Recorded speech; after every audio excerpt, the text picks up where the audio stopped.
আসসালামু আলাইকুম ওয়া রাহমাতুল্লাহ। আপনারা দেখছেন আনোয়ার টিভি নিউজ। সাথে আছি আমি আনোয়ার টিভির সিনিয়র সাংবাদিক কমরেড লাদেন।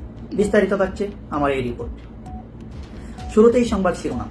সিলেট পাথর লুটপাট অভিযান। পর্যটকদের হাঁটা চলার সুবিধা করে দিচ্ছেন লুটপাটকারীরা, এমনটাই দাবি করছেন তারা। সিলেট পাথর লুটপাটের খবর নতুন কিছু নেই, তবে এবার লুটপাটকারীরা দাবি করছেন তারা আসলে মানব সেবাই করছেন। ঘটনাস্থলে গিয়ে দেখা যায় একদল লোক খাল, নদী ও ঝর্ণার পাড় থেকে সাদা সাদা পাথর করে নিয়ে ট্রাক বোঝাই করছেন।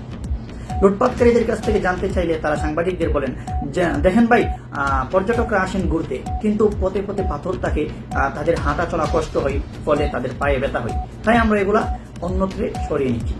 এক প্রশ্নের জবাবে তারা যোগ করেন, সরিয়ে ফেলতে গিয়ে যদি বাজারে বিক্রি হয়ে যায় তাতে ক্ষতি কি? এই টাকা দিয়ে তো আমরা ভবিষ্যতে আপনাদেরই সেবা করব তথা জনগণেরই সেবা করব। স্থানীয় প্রবীণ বাসিন্দা হাসতে হাসতে এসে বলেন, আগে নদীতে পানি ছিল, পাথরও ছিল, এখন পানি শুকিয়ে গেছে, পাথরও শুকিয়ে গেছে, শুধু ভিজে গেছে লুটপাটকারীদের পকেট আর ফুলে গেছে তাদের পেট। সরকারি দপ্তরে ফোন দিলে একজন কর্মকর্তা বলেন, আমরা আসলে এখন সংস্কার নিয়ে ব্যস্ত, তাই এগুলা দেখাশোনা করার টাইম পাচ্ছি না।